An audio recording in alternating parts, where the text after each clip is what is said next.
Just a little bit about myself. I'm a career intelligence professional. I spent 8 or so years active duty in the U.S. Navy as an enlisted intelligence specialist. The first part of my career there, I was a imagery analyst, much like Rick, focusing on maritime security operations, counter-piracy, and humanitarian assistance disaster relief efforts. After that, I was fortunate enough to go to the big black box on Route 32, the NSA and Cyber Command. At Cyber Command, I fulfilled a couple different roles. One was providing that sort of indications and warning analysis for senior Cyber Command leadership. And I was able to be part of one of the new Cyber National Mission Force teams, which was an exciting time to be in. And then on the NSA side, I can't talk about that because reasons.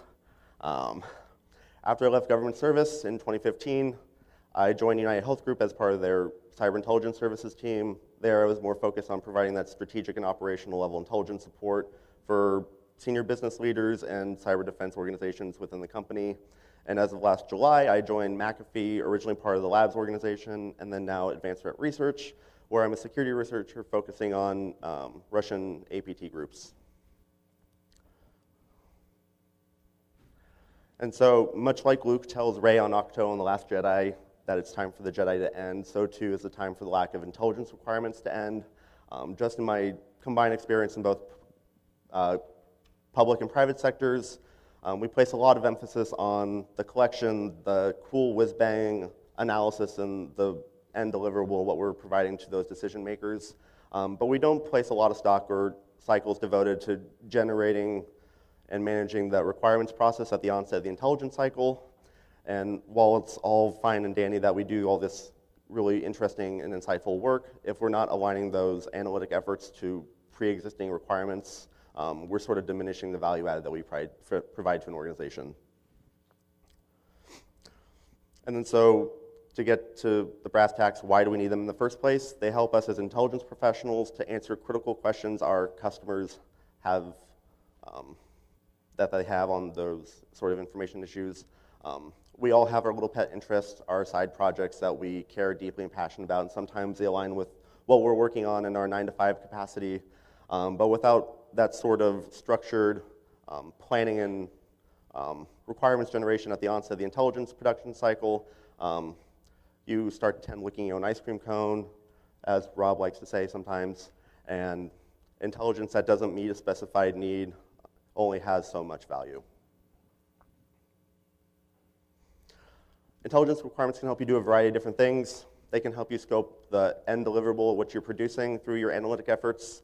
They can help you prioritize your collection capabilities, where you're postured to collect the type of data that you need access to in order to fulfill those pre-existing intelligence requirements.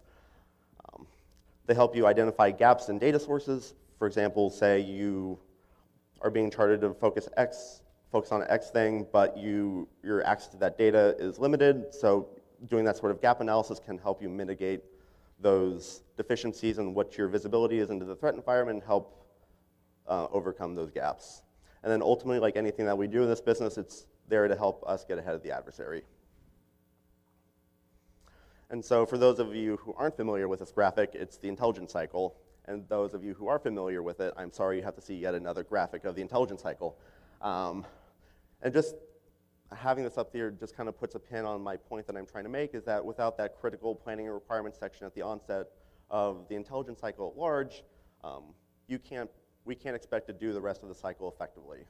It hinders our ability to prioritize and have efficient collection, being able to exploit and analyze that data in a timely and efficient manner, and then ultimately getting that finished intelligence work to the decision makers when they need it, how they need it, where they need it. And so to borrow sage-old advice from our friend Boromir, one does not simply make requirements alone. It's a team sport. Without that feedback from who we're engaging with, from either the senior executives within the organization, your sister teams in the trenches along with you in the network fight, it's got to be done together and intend and make sure we're aligning our intelligence production efforts with legitimate business and operational needs. So another age-old question, how can you has them? First, we want to identify everyone that we could possibly think of who would benefit from the intelligence work that we're doing. And then so for the more technical folks, taking a look at the red team, your hackermans, your security operations center team members, your brothers and sisters over on the incident response or digital forensics folks, and if your organization supports this sort of function, brand reputation. And then we look on high to the Mr. Moneybags within the group, those who live in the C-suite, CEO, COO, CISO, and the like, the bosses that they report to, the board of directors, those who drive larger, big picture business planning, strategic vision for the organization, procurement, things of that nature. Another little tidbit that is of use sometimes, at least in my experience, is if you're in a giant Fortune 10, 20, 50 organization, you may be surprised that people don't know you exist as a team. So sometimes it's best to, when in doubt, reach out. You'd be surprised how many previously unknown customers that you have within the organization who want to work with you if you just make contact with them. Okay, so now that we talked about the why, let's talk about the what. What makes an intelligence requirement? And I know we all just love our overly verbose, jargon-laden government definitions, so I will just make like Robert Downey Jr. for a second and let you guys read that.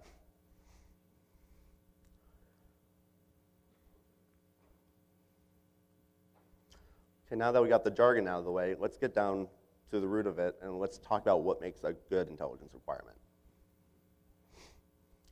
A good intelligence requirement consists of 4 things. The one is timeliness, and our British friends in their joint military doctrine have a quote that really resonated with me that said, "Intelligence that is late is as good as ignorance." If you aren't able to deliver the right kind of intelligence in a timely manner to meet that decision-making cycle, you're not providing the value added that you're there to provide.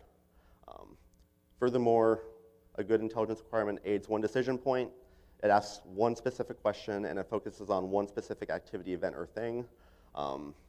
It's not uncommon to see these large, overly verbose intelligence requirements that kind of look like Frankenstein at the end of them.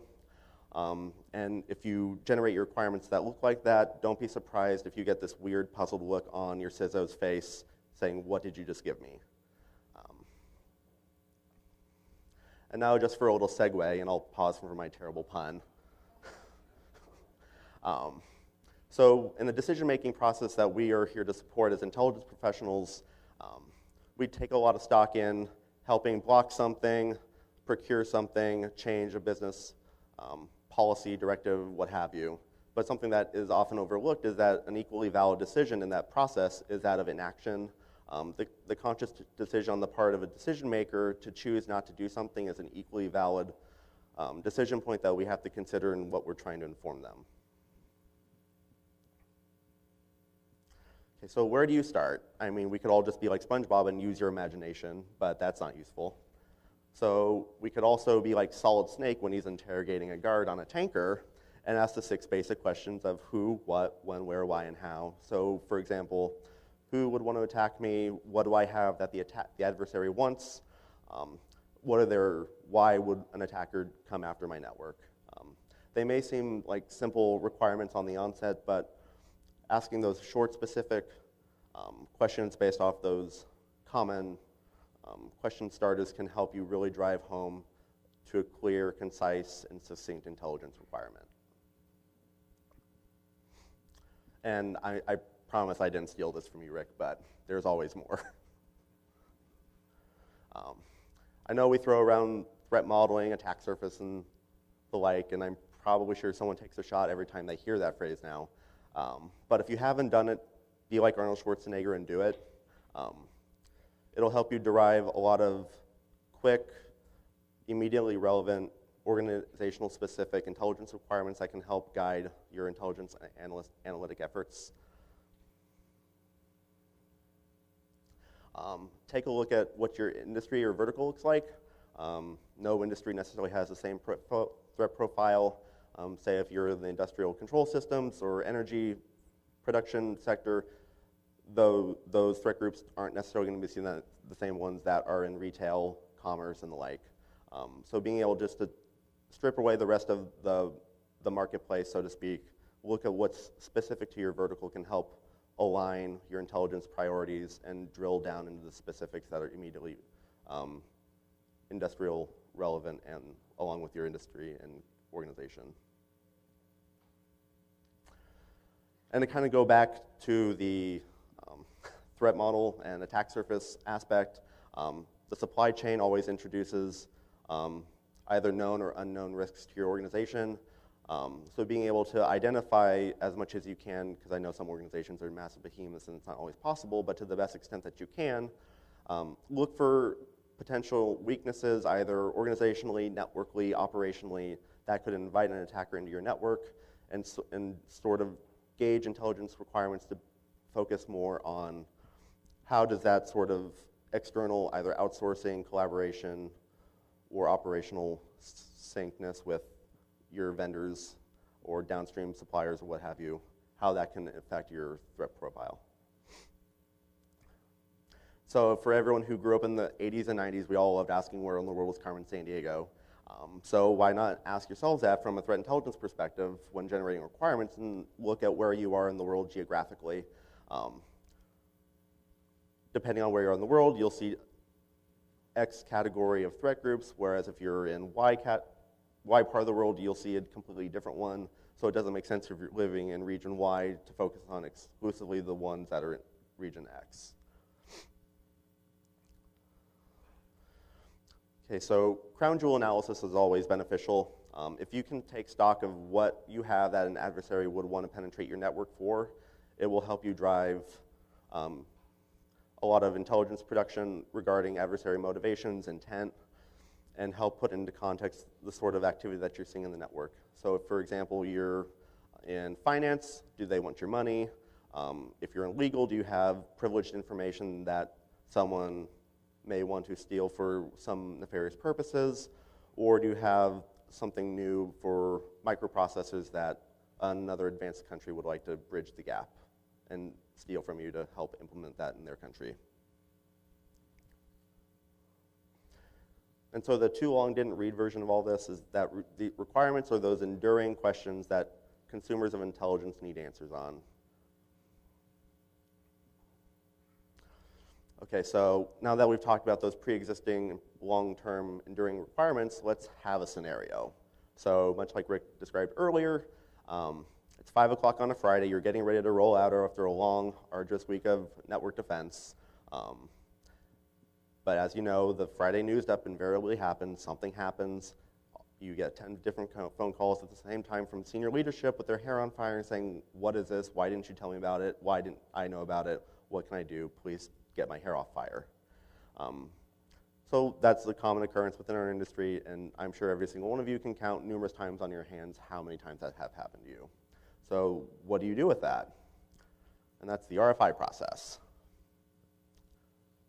So the RFI, or the request for information process, it can help threat intelligence team manage those sort of ad hoc drive-by at 5 o'clock taskers that aren't previously met by those pre-existing requirements that you've outlined. Without one, you can be like Buzz Lightyear and just be inundated with requests that you aren't sure how to meet them, when do you need them done by, and you just sort of get sidetracked with all these things coming in that you aren't able to always meet your pre-existing production requirements and these ad hoc taskers that come in.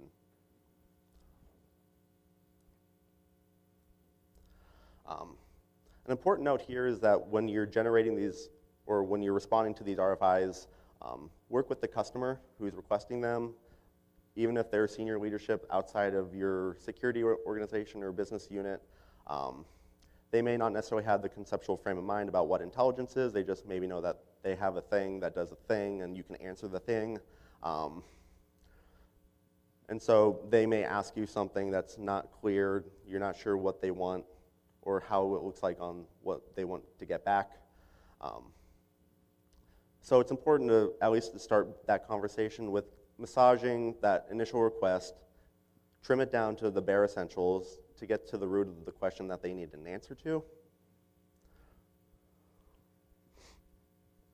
And then so from here, you can help them talk ask them like what explicitly do they need, what's the key intelligence question that you're trying to answer, when do they need it.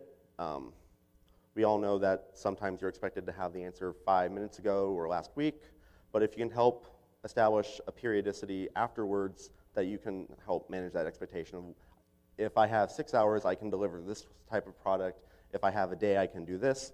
If I have a week, I can give you this. So it kind of goes back to expectations management and customer relations, at least from an intelligence perspective, as to how to meet those emerging intelligence needs in a timely, efficient manner that ultimately answers the question that they have. Format, that could be the dreaded email. You can have a PowerPoint. Sometimes they just want a phone call. Don't suppose that you know what the customer wants the product to look like. Ask them. There's nothing worse than spending all this level of effort on a product that you think looks awesome and fancy and insightful, only to get an angry email in all red font saying, I don't want this. Go back, do it again, make it something more digestible. Because at the end of the day, intelligence is a function of providing that sort of decision-making support to whoever that is, and then to provide that answer in an easily consumable way that they can ingest that information and then action on it. And then the last part, what does it help support? That's a little bit harder to do, especially if you're in a larger organization with tens, hundreds of thousands of people. You may not necessarily have the ability to directly ask them, what are you going to do with this information, for a myriad of reasons. But if you can at least start that conversation to kind of either elicit a response from that customer, or to take a moment and look introspectively to get into the customer's head and at least try to look at their request from their point of view in order to shape what that end deliverable looks like.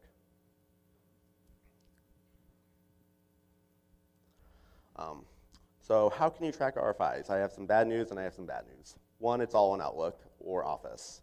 And the bad news is I can't think of another way better to do it. So we all know threat intelligence people love their Excel spreadsheets. And at least for tracking RFIs, it's easy to have just a few different columns, say requester, subject, due out, when do they need it by, and then status. Granted, if you have a large number of intelligence requirements, it can be a lot harder to gauge, at least in an efficient manner, how effectively you're able to process those, but it's at least better than nothing. It's also beneficial to either separately or in conjunction with Excel to make an RFI-specific Outlook inbox. That way you can track the life cycle of the inbound and outbound RFIs and be able to have like a clear timeline that you're able to sort of judge not only your own efficacy, but a more chronological order of either how you're processing those or how many are coming in on specific times or days. And then I've seen it done where you can kind of sort of combine all three of them with SharePoint workflows to be able to house the actual products within SharePoint and then connect it to Outlook to be able to provide some sort of automation to that workflow instead of sort of only working in Outlook or only working in Excel, and that sort of provides a bit more flexibility, automation. That way you're not investing too many analytic cycles to devoting how to engineer something like this. And maybe for the vendors out there, I think this could provide an interesting opportunity for some more professional development into some sort of functionality within the threat intel platforms of the day to sort of either help us manage those RFIs or to either integrate the requirements process more holistically within these platforms to help us as intelligence analysts provide the value added based off what we're paying for with these data sets and intelligence platforms. And then that way, we're not always constantly, the idea with platforms is you're working in the platform, the life cycle's in the platform, and if we can sort of either programmatically, systematically, sort of codify our efforts in a one-stop shop, I think that would go a long way in easing the cycles that we as intelligence professionals use on sort of the more intelligence administration side of the house.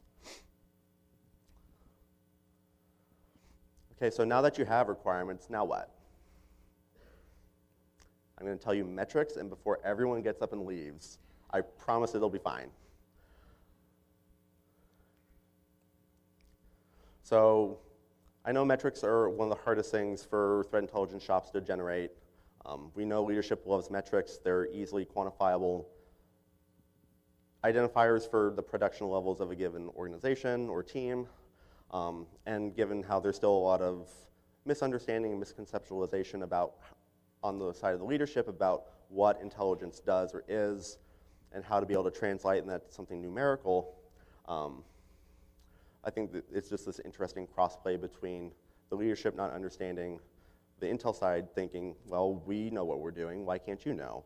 And be able to sort of bridge that understanding gap to have both sides be on the same page about what we're producing and how we're meeting needs. And so to start off, you can say you have a list of numbered requirements 1 through 6. You can also cross those requirements with the amount of products that you're generating tied to each specific requirement. So you introduce some sort of numbering or tagging nomenclature within your finished intelligence products that can tie back to specific intelligence requirements. And then that will show sort of at least what your production levels are, and you can also throw in RFIs answered to show what amount of time your analysts are devoting to answering those RFIs versus what they're answering in terms of those enduring requirements. And then so from there, you can take those numbers and you can show your intelligence customers and the powers that be where your production is strongest and weakest. So say you have intelligence requirement 1 has 20 products, intelligence requirement 2 has 5 products, intelligence requirement 5 has 0. You can show, at least numerically, our production is strongest here, our production is weakest here, and then from there, you can start to postulate as to why. Common reasons for that are collection or capability gaps.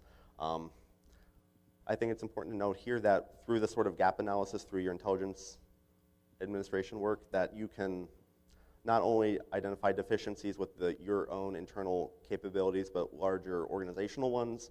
And then through that sort of analysis, you can drive more bigger picture strategic procurement that can help sort of mitigate those visibility issues. So to kind of recap, requirements help you align internal, external data sources and capabilities that meet those specific intelligence needs. It sort of herds the intelligence cats to sort of focus on the few key issues that are organizationally relevant and specific, and that we can help aid in that decision-making process in the end. It can help you show where your current capabilities are lacking. It can drive that sort of bigger picture system or data source acquisition process to help sort of mitigate those gaps. There's nothing worse for an intelligence team to say, well, we can't see this, we can't answer this question because we don't have the data. And then the bigger question is, okay, why not? And then that starts that conversation. It's not always fun. But at least you're pointing what you know, what you don't know, and you can identify avenues to help sort of correct that. And something else that I think with requirements that's beneficial, along with the metrics, it kind of helps set the expectation of what your team is currently capable of producing, what you are producing, for whom, the time for tasking to time to completion. You're able to extrapolate a lot of sort of analytic metadata from the side of the analysts themselves to help sort of frame the efficacy of your threat intelligence program and how it ties back to that sort of bigger picture organizational need.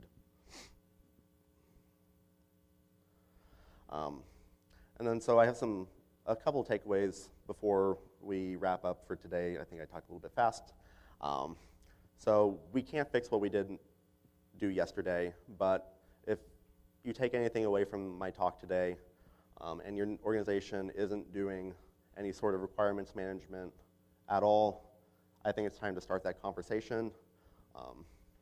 We can't beat up ourselves for being imperfect or whatever the case is, but at least we can start to correct that change, at least on an organizational and hopefully a bigger industry perspective by integrating the sort of requirements management that's necessary to make an effective threat intel program. to the best of your ability, try to make it a team sport. I know each organization has their own specific obstacles that make that easier or harder, depending on where you work. But given your positional capacity and your access to leadership, as intelligence professionals do, try to get them on the same page as you are. They may not always fully understand what you're trying to articulate through intelligence work or how intelligence functions as a whole, but if you invite them into the process early on, it gives them the sense of ownership and commitment to having a successful threat intel program, and then by providing that timely, cogent analysis repeatedly over the course of time, you'll be able to earn that trust with your policy and decision makers, and that will eventually drive the growth of your intelligence team organizationally and the impact that it brings to wherever you're working. And then finally, we're all mostly intelligence professionals in here.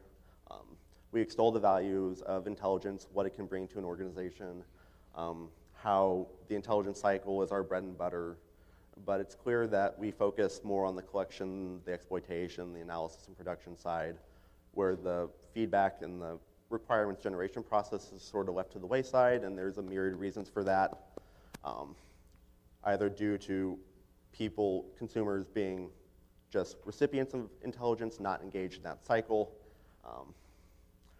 But in order to give us as a discipline more credibility, we need to do what we say, do what we preach, and live and embody the intelligence tradecraft that we all know and love. Because we'll only be better for it as analysts and professionals, but we'll also make our organizations more prepared to defend against the adversary. And then, again, thank you for my dank meme-filled talk. You can find me on Twitter at Comrade Cookie. I'll tell you the origin of that over a beer sometime. And in the immortal words of Luke Skywalker, requirements are strong in my family, you have that power too.